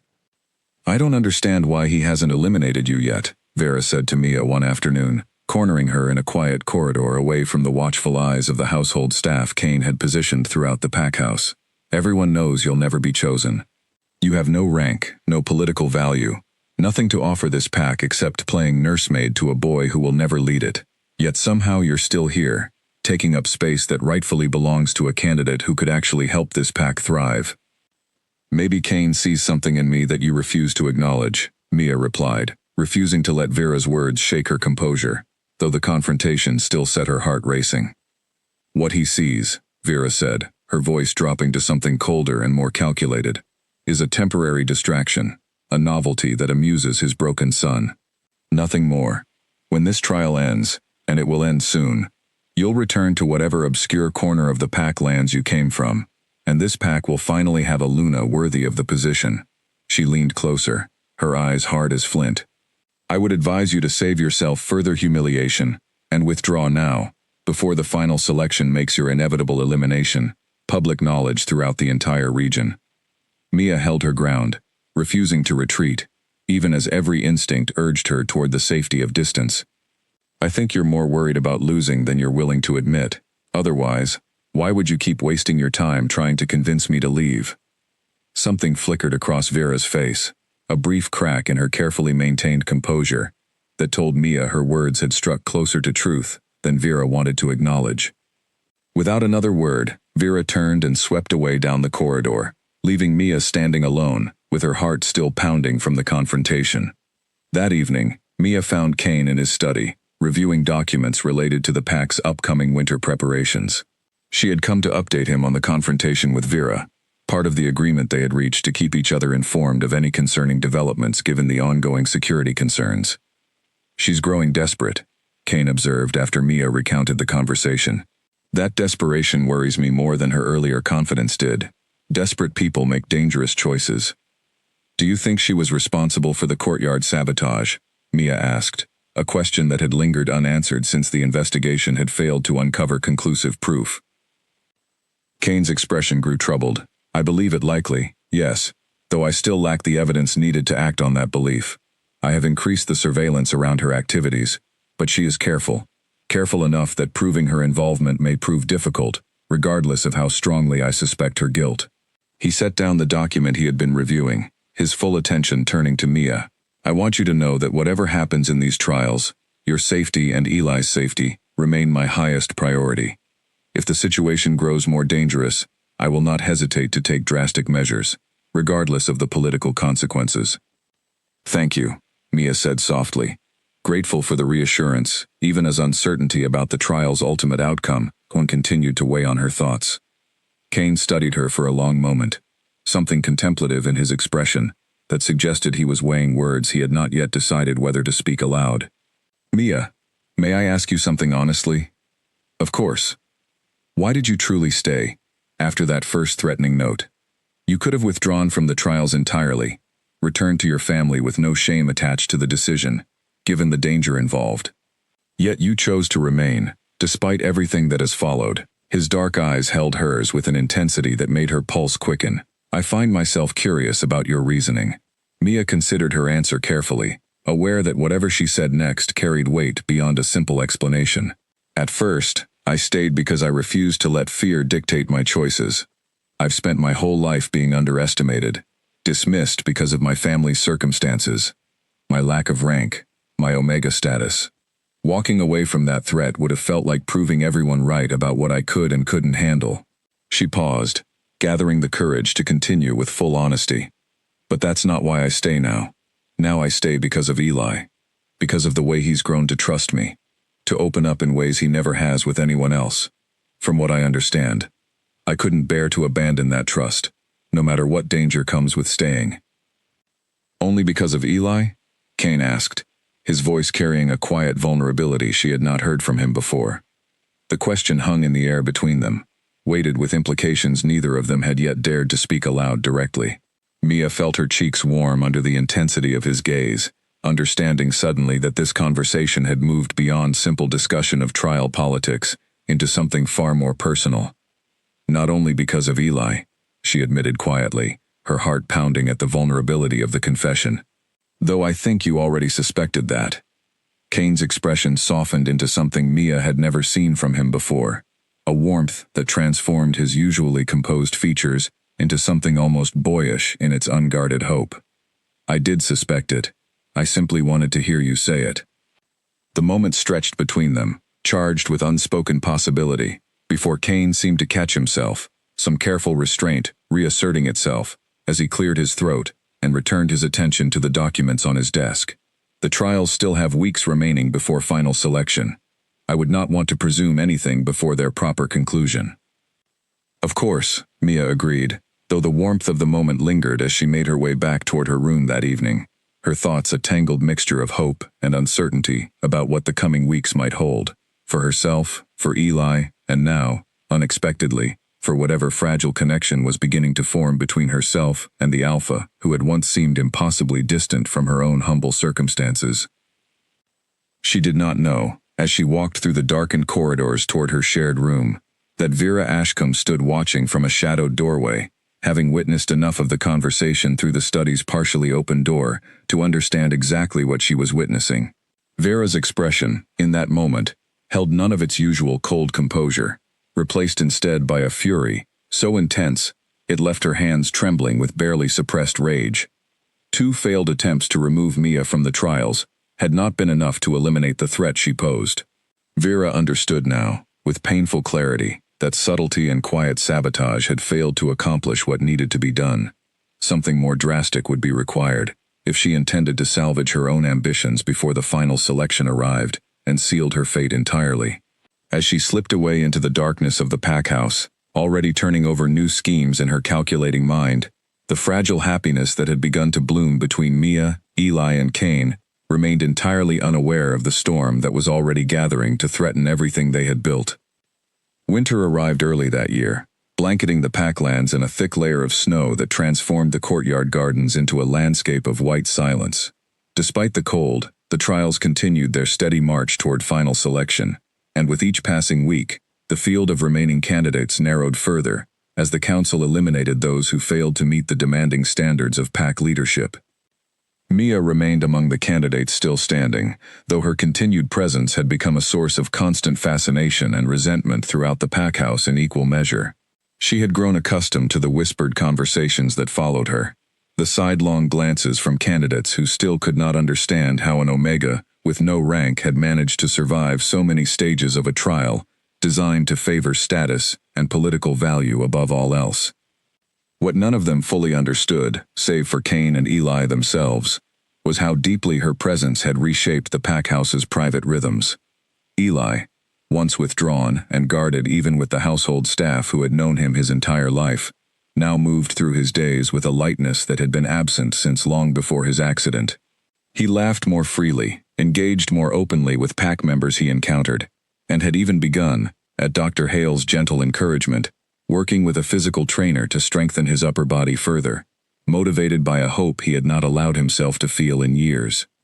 "I want to be strong enough to help lead this pack someday," Eli confided to Mia during one of their now regular afternoon sessions in the garden, this time bundled warmly against the winter chill. "Not despite my legs, but alongside whatever limitations they bring. I used to believe that dream was impossible. Now I'm not so sure." "It's not impossible," Mia said firmly, watching the determination in his eyes with a swell of pride that had become a familiar companion whenever she spent time with him. "Leadership isn't about how fast someone can run during a moon ceremony. It's about wisdom and courage and the ability to see the people you're responsible for as individuals who deserve care and respect. You have more of that than most alphas I've ever heard stories about." Kane, too, had changed in ways the packhouse could not help but notice. His public interactions with Eli grew warmer, more open, no longer carefully managed for political appearance, but genuinely affectionate in a manner that surprised pack members who had grown accustomed to the alpha's careful, controlled demeanor. He began including Eli in council discussions more frequently, seeking his opinion on matters of pack history and strategy, where his son's knowledge often exceeded that of advisors twice his age. The transformation did not escape the notice of Elder Agnes, who had watched the pack's leadership dynamics for longer than most pack members had been alive. She found Mia alone in the pack house's library one snowy afternoon, engaged in the rare quiet of a room usually reserved for scholarly pursuits few candidates bothered to explore. "You've caused quite a stir in this pack house, young Sinclair," Agnes said, settling into the chair across from Mia with the careful deliberation of age. "Not through scheming or political maneuvering, as most candidates attempt, but through something far rarer in these halls: simple, genuine kindness." "I never intended to cause any stir at all," Mia said honestly, setting aside the book she had been reading. "I only wanted to make sure Eli knew someone cared about him as a person, not as a political consideration. And in doing so, you've reminded this entire pack of something we had allowed ourselves to forget," Agnes said, her ancient eyes carrying a wisdom that made Mia feel, for a moment, as though she were being truly seen for the first time, by someone whose judgment mattered a great deal to the pack's future. "That true strength is not measured only in what a body can accomplish, but in the character that guides it. Alpha Kane's son has more wisdom and heart than half the candidates who have paraded through these trials over the years, believing status alone would secure them a crown." "Thank you, Elder Agnes," Mia said, genuinely moved by the old wolf's words. "I did not come here simply to offer compliments, young one." Agnes's expression grew more serious, a note of warning entering her voice. "I came to caution you. The final selection approaches quickly now, and I have observed enough of pack politics over my long life to recognize when danger gathers beneath the surface of calm waters. Vera Ashcombe has grown quieter these past weeks, and in my experience, that quiet rarely indicates surrender. It more often indicates the careful construction of a final, desperate scheme." The warning settled heavily in Mia's chest, echoing concerns she had carried herself since Vera's cold confrontation weeks earlier. "What do you think she might attempt?" "I do not know," Agnes admitted. "But I would advise both you and young Eli to remain especially vigilant in the days ahead. Desperation makes people capable of choices they would never otherwise consider, and Vera Ashcombe has invested 2 full trial seasons into securing a future she now sees slipping entirely beyond her grasp. She will not surrender that ambition easily." Mia carried Agnes's warning with her for the rest of that day, a quiet unease settling over what had otherwise become a season of unexpected happiness within the pack house. She found Eli in his room that evening, working through a complex passage of pack law with the intense focus that always accompanied his studies, and relayed the elder's concern. "Agnes is rarely wrong about these things," Eli said, setting aside his book, his expression growing thoughtful. "She's presided over these trials for longer than my father has been Alpha. If she senses danger gathering, we should take that seriously." "What should we do?" Mia asked, uncertain how to prepare for a threat whose exact nature remained unknown. "We stay close to my father's security measures, and we stay alert to anything unusual," Eli said. "Beyond that, there's little more we can do, except wait, and hope that whatever Vera is planning gets discovered before it can cause real harm." That waiting proved shorter than either of them expected. 3 nights later, as a fierce winter storm battered the pack house with howling wind and driving snow, Mia was startled awake by an urgent knock at her door. She opened it to find one of the household staff, a young wolf named Nora who had grown fond of Mia over the trial season, her expression tight with worry. "You need to come quickly," Nora said, her voice hushed but urgent. "It's about Eli. Something's happened." Mia's heart lurched with dread as she followed Nora through the storm-lashed corridors, toward Eli's room, her mind racing through every terrible possibility the situation might hold. She found Kane already there, his expression carrying the same barely controlled fury she remembered from the courtyard incident, standing over an open window where snow had blown in to dust the floor with white. "What happened?" Mia demanded, scanning the room frantically for Eli before spotting him seated in his wheelchair near his bed, apparently unharmed but visibly shaken.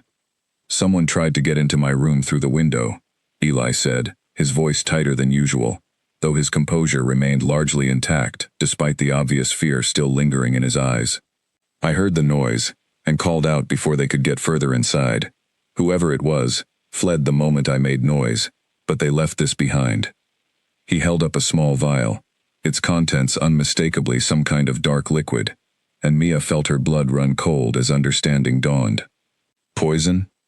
We won't know for certain until Dr. Hale examines it, Kane said grimly, taking the vial carefully to avoid contact with its contents.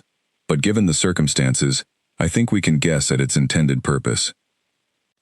The full weight of how close Eli had come to genuine danger settled over the room like a physical presence, and Mia felt her hands trembling with a fear that went beyond anything she had experienced during the earlier incidents. This was no clumsy attempt at sabotage disguised as accident. This was a direct, deliberate attempt on Eli's life, carried out under cover of a storm that would have masked the sound of an intruder's approach and made tracking their escape considerably more difficult. "This ends now," Kane said, his voice carrying a cold, controlled fury that made every wolf in the room instinctively straighten in response to the raw authority radiating from him. "I no longer care about political consequences or the standing of whichever family stands behind this attack. Someone tried to poison my son tonight, and I will find them, and I will ensure they face the full consequences their actions deserve." He turned to the guards who had gathered outside the door in response to the commotion, issuing rapid orders to search the packhouse grounds despite the storm, to question every candidate and staff member who might have information about the attempted attack, to increase security around Eli to a level that would make any future attempt virtually impossible. Mia crossed the room to kneel beside Eli's chair, taking his trembling hands in her own, offering what comfort she could, despite the fear still coursing through her own body. "You're safe now," she said softly. "We're not going to let anything happen to you." "I've never been this frightened before," Eli admitted quietly, his usual composure, finally cracking under the weight of how close he had come to genuine tragedy. "Not even after my accident, when I woke up and learned I would never walk again. That felt like something that happened to me, something I could grieve and eventually accept. This felt like someone actively wanted me gone, wanted me dead, simply because my presence stood between someone and what they wanted." "No one is going to hurt you," Mia said fiercely, her own fear transforming into a fierce, protective determination that surprised her with its intensity. "I promise you that, Eli. Whatever it takes, we will find whoever did this, and we will make sure you're safe." Kane, overhearing this exchange as he finished issuing his orders to the guards, turned back toward them with an expression that carried both gratitude and a deep, unspoken understanding of exactly what Mia had come to mean to his son, and increasingly, to himself as well. Whatever fragile happiness had begun to bloom within the packhouse over the preceding weeks now faced its greatest test, as the final selection approached and whoever stood behind these escalating attacks grew more desperate with each passing day to eliminate the threat Mia's presence posed to their ambitions, regardless of what violence that desperation might require. The morning after the attempted poisoning, the packhouse transformed into something resembling a fortress under siege. Kane had summoned every available guard to conduct a thorough search of the grounds, questioning household staff and candidates alike, with a relentless determination that left no corner of the packhouse untouched. Dr. Hale confirmed within hours that the substance in the vial was indeed a poison, a slow-acting toxin that, if successfully administered, would have caused symptoms mimicking natural illness rather than obvious attack, a chilling detail that suggested whoever planned the attempt had hoped Eli's death might be mistaken for tragic misfortune rather than deliberate murder. Vera Ashcombe was among the first candidates questioned, her alibi for the night in question placing her in her shared room with witnesses who confirmed her presence throughout the evening. The investigation found no direct evidence connecting her to the attempted attack, though Kane's suspicions remained fixed on her regardless, certain that if she had not carried out the attempt personally, she had likely orchestrated it through some intermediary willing to act on her behalf. "I have nothing to do with this," Vera insisted during her questioning, her expression carefully composed, despite the intensity of Kane's scrutiny. "I admit, I have found Mia Sinclair's continued presence in these trials frustrating, but I would never stoop to attempted murder to secure my position. That accusation is beneath me. Someone attempted to poison my son last night," Kane said, his voice carrying a barely contained fury that made even the composed Vera flinch slightly. "I intend to find that person, regardless of how carefully they've covered their tracks." The investigation continued for days without conclusive results, the packhouse settling into an uneasy tension as guards maintained constant vigilance around Eli, and, increasingly, around Mia as well, given her own vulnerability to whatever scheme Vera, or another desperate candidate might attempt next. The remaining candidates, sensing the gravity of the situation, grew markedly more subdued in their behavior, several of them openly withdrawing from the trials rather than risk further association with the escalating danger. It was during this tense period that Mia discovered a piece of evidence that would ultimately unravel the entire scheme. While helping Nora sort through laundry from the candidates' shared rooms, a task Mia had volunteered for as a way to distract herself from the constant anxiety gripping the pack house, she noticed a small folded piece of paper that had fallen from a dress belonging to Rosalind, Vera's quiet companion who rarely spoke beyond echoing whatever opinions Vera expressed. Mia hesitated only briefly before unfolding the note, her instincts telling her something important lay within its careful, familiar handwriting. Her breath caught as she read the words, recognizing immediately the same cold, deliberate script that had appeared in the threatening note left beneath her pillow weeks earlier. The note detailed instructions, written in coded but unmistakable language, describing the timing of a household staff shift change that would leave Eli's room briefly unwatched, information that only someone with detailed knowledge of the pack house's internal schedules could have possessed. The handwriting matched, but more damning still, a small signature symbol in the corner, a simple flower, drawn in the distinctive style Mia had seen Vera use to sign personal correspondence throughout the trial season, confirmed beyond doubt who had authored the scheme. Mia's hands trembled as she carried the note directly to Kane's study, her heart pounding with a mixture of vindication and dread at what this discovery would mean for everyone involved. "This proves it," Kane said grimly, examining the note with the same careful attention he had given the earlier threat, his expression darkening as he confirmed the matching handwriting and signature symbol. Vera orchestrated this, likely using Rosalind as an unwitting or perhaps willing accomplice to carry out details she could not risk being seen arranging herself. "What happens now?" Mia asked, uncertain whether the evidence would be enough to overcome Vera's family influence within the pack's political structure. "Now," Kane said, rising from his desk with a resolve that left no room for doubt, "I confront her directly, with this evidence in hand. Her family's standing will not protect her from an attempted murder charge, regardless of how much influence they wield within this pack." The confrontation took place that same evening, in the grand hall before the assembled council of elders, a formal proceeding that Kane insisted upon to ensure the matter was handled with the transparency and gravity it demanded. Vera stood before the council, her usual composure cracking visibly, as Kane presented the evidence against her, the note bearing her distinctive signature symbol, displayed for the entire assembly to examine. "This proves nothing," Vera protested, though the tremor in her voice betrayed her growing panic. "Anyone could have forged that signature symbol. I have done nothing wrong."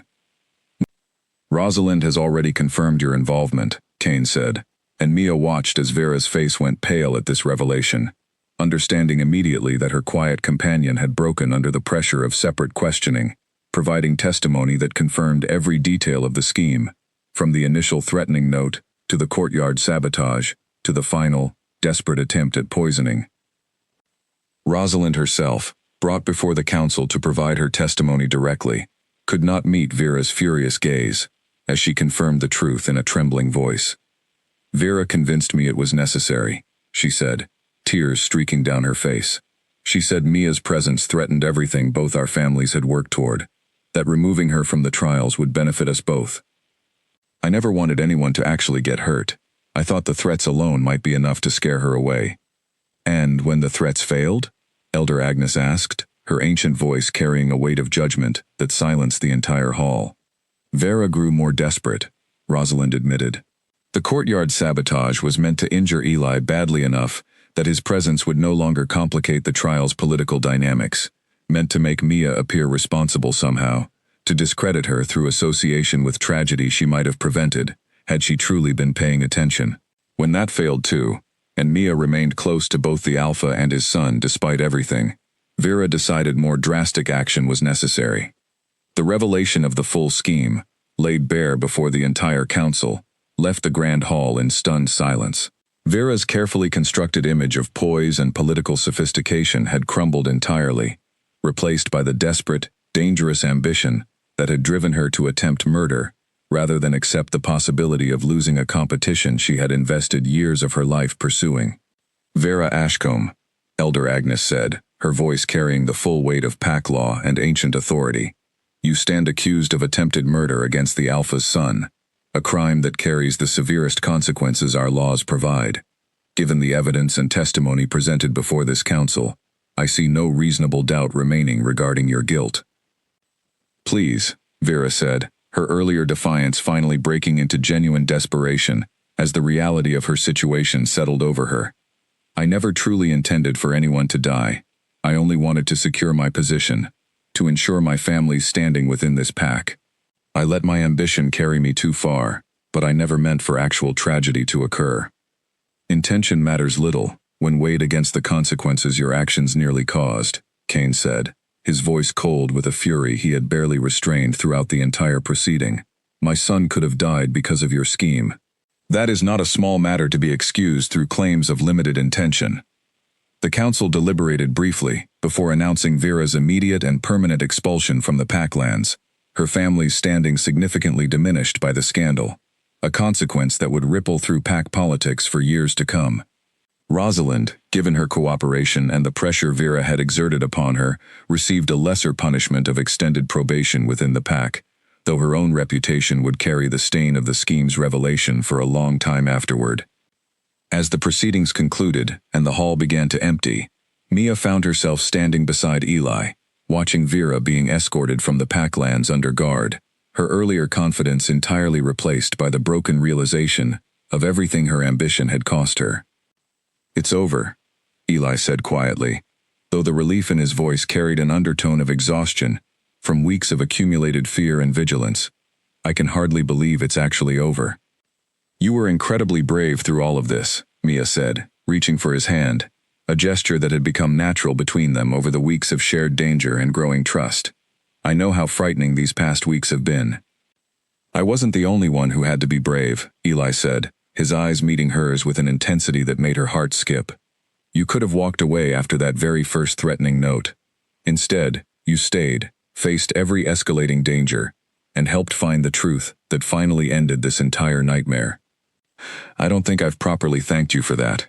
You don't need to thank me, Mia said, echoing words she had spoken to him weeks earlier in the garden, though this time, the meaning behind them carried far more weight than that first, simpler exchange. I would do it again, without hesitation.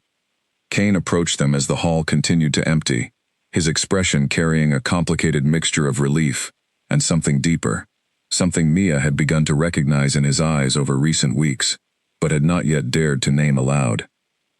This entire situation should never have been allowed to escalate as far as it did, he said, his voice heavy with the weight of responsibility. I failed to protect both of you adequately, distracted by concerns about political consequences that should have mattered far less than your safety. You found the truth in the end, Mia said gently. That matters more than any delay in reaching it. Kane studied her for a long moment, something warm and grateful passing across his features before he turned his attention to his son. Are you truly all right, Eli? These past weeks have asked a great deal of your courage. I'm more than all right, Eli said, and the genuine happiness in his voice, despite everything they had endured, spoke volumes about how much had changed within him since the trials began. For the first time in years, I actually feel hopeful about what comes next. As the three of them made their way from the now empty grand hall, the weight of weeks spent under constant threat finally beginning to lift from their shoulders, none of them could have fully anticipated how the events of that evening would reshape not only their own futures, but the entire pack's understanding of what true strength and worthiness actually meant. The danger that had shadowed their growing bond had finally been vanquished, but the deeper story of what that bond might yet become was only just beginning to unfold. In the weeks following Vera's expulsion, the pack house settled into a calm that felt almost unfamiliar after the sustained tension of the preceding months. The remaining candidates, freed from the shadow of danger that had gripped the trials, resumed their pursuit of the Alpha's favor with renewed energy, though the events of the trial season had clearly humbled even the most confident among them. None dared repeat the open cruelty that Vera and her allies had once directed toward Eli, whether from genuine reflection on the consequences of such behavior or simple fear of facing similar punishment should their own schemes ever come to light. Mia found herself in an unusual position within the pack house's social hierarchy. no longer dismissed as an inconsequential candidate, but not yet fully accepted as a serious contender for the Luna position either. Household staff greeted her with newfound warmth and respect, grateful for the role she had played in uncovering the truth behind the attacks against Eli. The remaining candidates, meanwhile, regarded her with a wary curiosity, uncertain how to categorize someone who had defied every expectation the trials were built upon. "Do you think the council will actually consider you seriously for final selection?" Nora asked one afternoon, as she helped Mia mend a small tear in one of her dresses, their friendship having deepened considerably over the tumultuous weeks they had weathered together. "After everything that's happened, surely they must see how much you've come to mean to this pack." "I don't know," Mia admitted honestly, setting aside her needlework to consider the question more fully. "The council values political alliance and pack, standing above almost everything else. I still bring neither of those things to the table, regardless of how much has changed within the pack house itself." "Maybe that's not what matters most anymore," Nora said gently. "You've seen how Eli has changed since you arrived. How the Alpha himself has changed. That has to count for something, doesn't it?" Mia hoped Nora was right, though a persistent uncertainty continued to shadow her thoughts as the final selection ceremony drew steadily closer. She had grown to care deeply for Eli, a bond that had transformed from simple friendship into something she increasingly recognized as genuine, protective love, the kind of connection she imagined existing between true family rather than mere trial candidates. And her feelings toward Cain, too, had evolved into something far more complicated than she had anticipated when the trials first began, a growing warmth and admiration that occasionally caught her breath when their eyes met across a crowded room. Yet the practical realities of pack politics remained unchanged despite the emotional transformation occurring within the private spaces of the pack house. Mia's lack of rank and standing continued to be a significant liability in the eyes of many council members and allied packs who expected a Luna capable of representing the pack's strength through political alliance and inherited status. It was Eli who first raised the difficult question that had been quietly weighing on all three of them as the final selection approached. "What happens if my father chooses someone else?" Eli asked Mia one evening, as they sat together in his room, a fire crackling warmly against the winter chill outside. "Not because he wants to, but because the council pressures him to choose a candidate with more political value? What happens to us then?" The question struck at the heart of an uncertainty Mia had been carefully avoiding confronting directly, and she found herself unable to offer any easy reassurance in response. "I don't know," she admitted. "I hope it won't come to that, but I understand the pressures your father faces are real, regardless of how much has changed between us." "I won't accept that," Eli said, a fierce determination entering his voice that reminded Mia powerfully of the courage he had shown throughout the weeks of danger they had survived together. "I've spent my whole life being told what I can't have, what I don't deserve, simply because my legs don't work the way everyone expects them to. I refuse to accept that the same logic should apply to you, to us, simply because you weren't born into the right family." "Eli," Mia said softly, moved by the passion in his words, but wary of promises that neither of them could fully control. "Whatever happens, know that these past months have meant more to me than I can properly express. Regardless of what the council decides, I don't regret a single moment of what we've built together." "It shouldn't have to end in regret at all," Eli insisted. "There has to be something we can do, some way to make the council understand why this matters, why you matter, beyond simple political calculation." Their conversation was interrupted by a soft knock at the door, and Cain entered, his expression thoughtful as he took in the scene before him. His son and the Omega girl who had transformed both their lives sitting close together beside the fire, clearly deep in a conversation, weighted with concern about the future. "I couldn't help but overhear part of your discussion," Cain admitted, settling into a chair near the fire, his presence bringing a familiar warmth to the room, despite the seriousness of the topic at hand. "I want you both to know that I have been thinking of little else these past weeks, weighing how best to navigate the difficult path ahead." "What have you decided?" Eli asked, his voice carrying a hopeful edge that mirrored the anxious anticipation building in Mia's own chest. Cain was quiet for a long moment, his gaze moving between his son and Mia, with an expression that carried the weight of a decision, clearly still forming, even as he spoke. "I have led this pack for many years now, always guided by a careful balance between duty to my people and the desires of my own heart.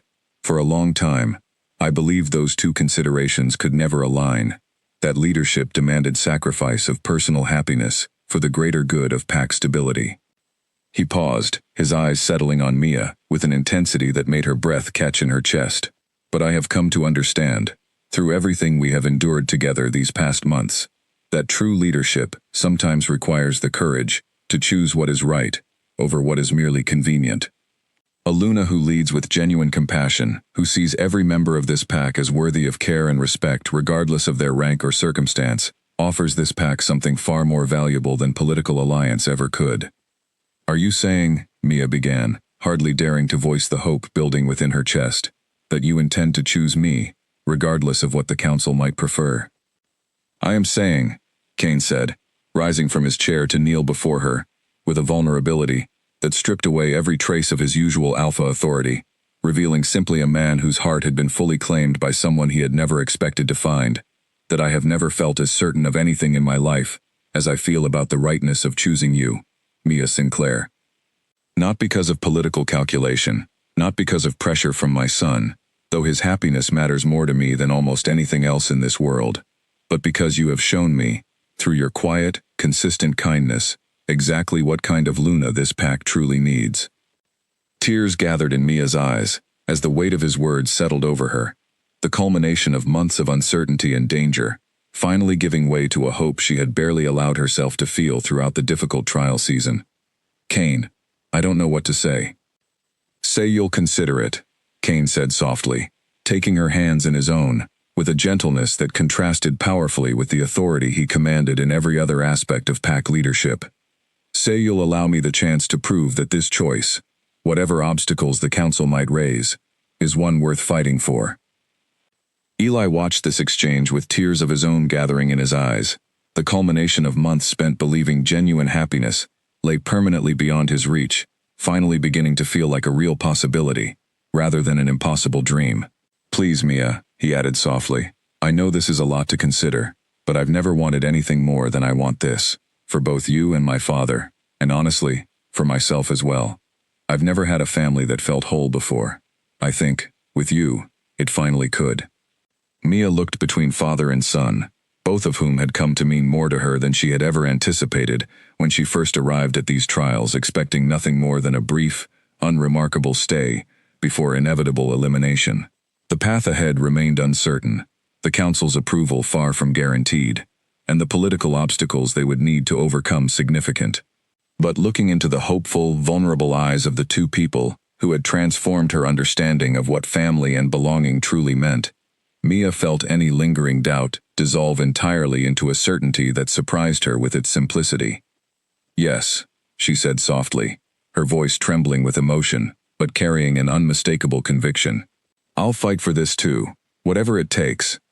The relief and joy that broke across both Kane's and Eli's faces in that moment felt like sunlight breaking through months of accumulated storm clouds, a fragile but genuine hope finally taking root after so many weeks of danger and uncertainty. Yet even as they allowed themselves this moment of unguarded happiness, all three of them understood that the true test still lay ahead. The council's approval remained far from secured, and powerful voices within the pack's political structure would undoubtedly continue to argue against a choice that defied every traditional expectation of what a Luna candidate should represent. Whatever came next in the final weeks before selection, they would face it together, bound now not merely by shared danger survived, but by a love that had grown strong enough to challenge even the deepest traditions of pack leadership itself. The final weeks before the selection ceremony brought a new kind of challenge, one fought not with sabotage or hidden threats, but with the open resistance of pack tradition itself. Word of Kane's intentions spread quickly through the pack house and beyond, reaching the ears of allied pack leaders and council members, who had long assumed the Alpha's choice would fall to a candidate of appropriate rank and political value. Elder Agnes called a special session of the council to address the growing controversy, and Mia found herself once again standing before the assembled elders, though this time the stakes felt immeasurably higher than during the earlier midpoint ceremony. Kane stood beside her, his presence a steady source of strength despite the obvious tension radiating through the grand hall, as council members exchanged troubled glances at the prospect of an Omega, with no pack rank, ascending to the position of Luna. "This choice defies centuries of tradition," argued one elder, a stern wolf named Castellan, whose family, Mia realized with a sinking feeling, shared blood ties with Diane, one of the trial's earlier eliminated candidates. "A Luna represents this pack's strength to every allied territory. What message does it send when we choose someone with no standing, no wealth, no political connections to speak of?" "It sends the message," Kane replied evenly, though the controlled intensity in his voice revealed how deeply he had prepared for this confrontation, "that this pack values character over inherited privilege, that we recognize true strength lies not in bloodlines or political maneuvering, but in the courage to act with compassion, even when it costs something personally." "Pretty words," Castellan countered, "but insufficient to reassure allied packs who will question our strength based on this decision." Elder Agnes raised a hand, silencing the growing murmur of debate that had begun spreading through the assembled council. "I have presided over these trials for longer than most of you have held your seats on this council," she said, her ancient voice carrying an authority that immediately commanded attention throughout the hall. "In all those years, I have never witnessed a candidate demonstrate the depth of character that Mia Sinclair has shown throughout this trial season. She uncovered a plot to murder the Alpha's own son, at considerable personal risk to herself. She has shown consistent kindness to a boy this pack too often chose to overlook. If that is not the measure of strength this pack should value in its future Luna, then I confess I no longer understand what strength truly means." A ripple of surprise moved through the council at Agnes's unexpectedly firm support, several elders exchanging uncertain glances as the tide of the discussion began, subtly but unmistakably, to shift. "There is also the matter," Kane added, seizing the momentum Agnes had provided, "of my son's own voice in this decision. Eli has lived under this pack's judgment his entire life, judged not for his character or capability, but for a physical limitation beyond his control. I believe his perspective on this matter deserves to be heard directly."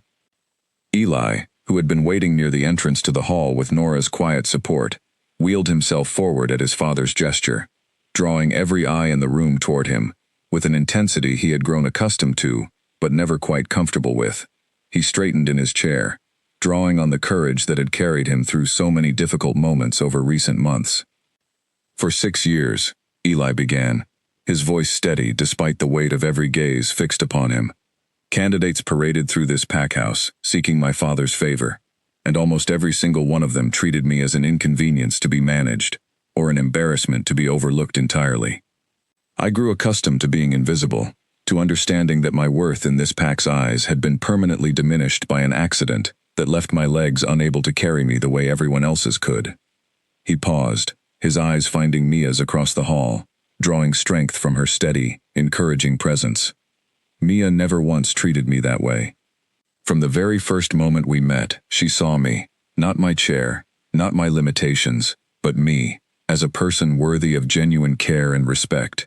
If this council truly values what is best for this pack's future, I would ask you to consider what kind of Luna will treat every pack member, regardless of their circumstances, with that same depth of compassion.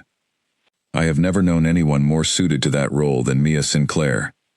The hall fell into a profound silence following Eli's words, the raw honesty of his testimony clearly moving several council members who had entered the session, prepared to argue firmly against Kane's unconventional choice. Even Castellan's stern expression showed a flicker of reconsideration, though his pride prevented him from immediately conceding the argument. "The boy speaks with conviction," Castellan finally admitted, "but conviction alone cannot address the practical political concerns this pack faces. Allied territories will question our strength. Then let them question it," Kane said firmly, "and let us answer with the strength of our actual character, rather than empty performances of status and wealth. I have led this pack successfully for many years, weathering conflicts and negotiations that tested every aspect of our strength and resilience. I do not believe choosing a Luna of genuine compassion over one of mere political convenience will suddenly undermine everything this pack has built."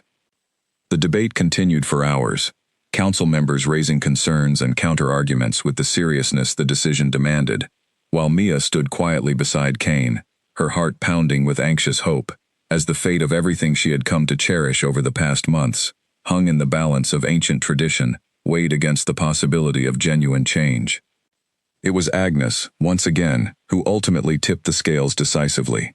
"I propose a compromise," she said, silencing the hall's continued debate. "Let Mia Sinclair undergo one final test, not of political sophistication or inherited status, but of genuine capability to serve this pack's true needs. Let her prove herself through action rather than mere argument, and let the council witness firsthand the character our alpha and his son have already come to know so well." The proposal received cautious approval from the council, and over the following days, a final trial was arranged, one unlike any that had preceded it throughout the entire trial season. Rather than testing performance or political knowledge, Mia was tasked with managing an actual crisis facing the pack, a dispute among several lower-ranking families over resource distribution during the harsh winter months, a genuine problem that had been causing real tension and hardship throughout the packlands. Mia approached the challenge with the same instinctive compassion that had defined every interaction she had shared with Eli since their first meeting in the garden months earlier. Rather than issuing decrees from a position of authority, she visited each affected family personally, listening carefully to their individual struggles, understanding the specific circumstances that had led to the dispute, rather than treating the families as abstract political problems to be managed. Her solution, when she finally presented it before the council, reflected a depth of practical wisdom that surprised even the most skeptical elders. Rather than simply redistributing resources through top-down mandate, she proposed a system of mutual support among the families, connecting those with surplus resources to those in genuine need through direct relationships rather than impersonal pack administration, fostering exactly the kind of community bonds that had been fraying under the pressure of the harsh winter. The affected families, deeply moved by the genuine attention and respect Mia had shown them throughout the process, spoke glowingly of her character during the council's final deliberations, their testimony carrying a weight that no amount of political maneuvering could easily dismiss. "I have never seen a candidate approach pack problems with such genuine care for individual circumstances," Elder Agnes observed, as the council prepared for its final decision. "This is precisely the kind of leadership this pack needs, not merely in ceremonial matters, but in the practical governance that affects every family within our territory." As the council's deliberation concluded, Mia stood once more before the assembled elders, her heart pounding with an anticipation that felt almost unbearable after months of uncertainty and danger. Cain stood beside her, his hand finding hers in a gesture that spoke of unwavering support regardless of whatever the council ultimately decided. "The council," Elder Agnes announced, her ancient voice carrying the full weight of the decision that would shape the pack's future, "has reached its determination." The hall fell into absolute silence, every wolf present holding their breath as the moment of truth finally arrived, the culmination of months of struggle, danger, and unexpected love, hanging entirely on the words about to be spoken. "By unanimous decision," Elder Agnes continued, allowing the weight of that word to settle over the hall before proceeding, "this council formally approves Mia Sinclair as the Alpha's chosen candidate for the position of Luna, effective immediately upon the pack's traditional ceremony of confirmation." The relief that broke over Mia felt almost overwhelming, tears gathering in her eyes as months of uncertainty, danger, and quiet hope finally resolved into a reality she had scarcely allowed herself to imagine possible when she first arrived at these trials as an overlooked candidate with no expectation of advancement. Cain's hand tightened around hers, and when she turned to look at him, she found his composed expression finally breaking into an open, unguarded joy that transformed his entire face. "Even Castellan agreed," Cain murmured to her, disbelief evident in his voice, despite the certainty he had projected throughout the difficult council session.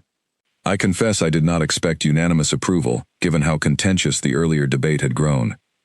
The families you visited during your final trial spoke with remarkable conviction on your behalf," Agnes explained, overhearing his comment as she approached them following the announcement.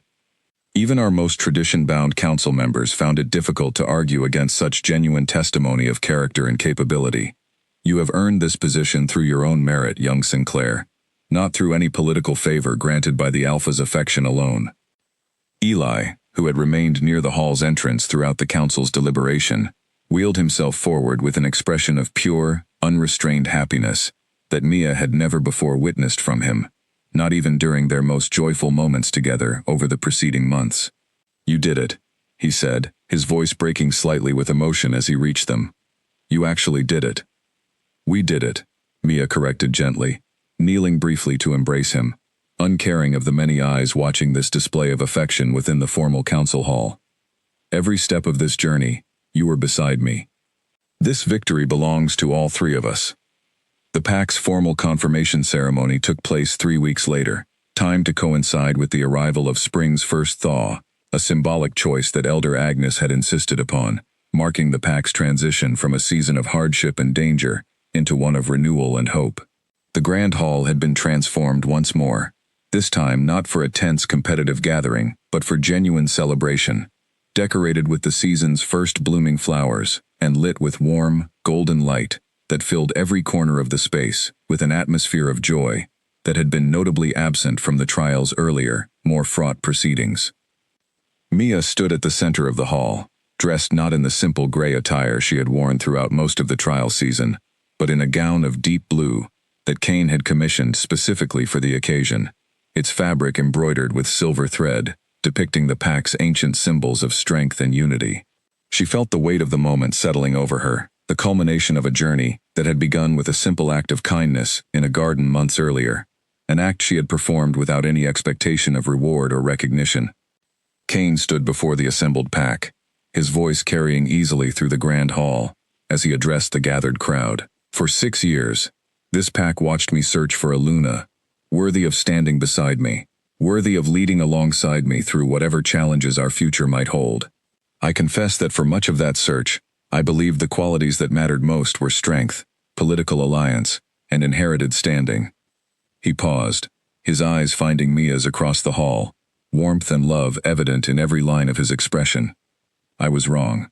True strength, I have learned, lies not in what a person inherits or what political value they bring to an alliance, but in the depth of their character, the genuine compassion they show to every person they encounter, regardless of rank or circumstance. Mia Sinclair showed my son, and in time showed me as well, exactly what that kind of strength looks like."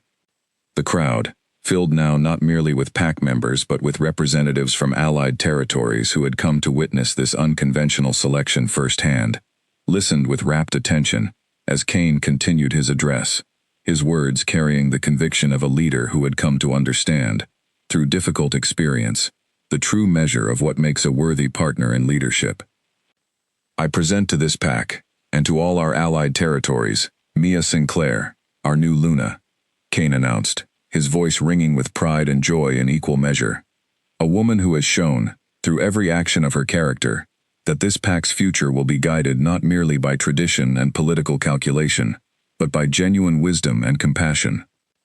The hall erupted into celebration, pack members and allied representatives alike offering their congratulations and well wishes as the formal ceremony transitioned into a joyous gathering that stretched long into the evening.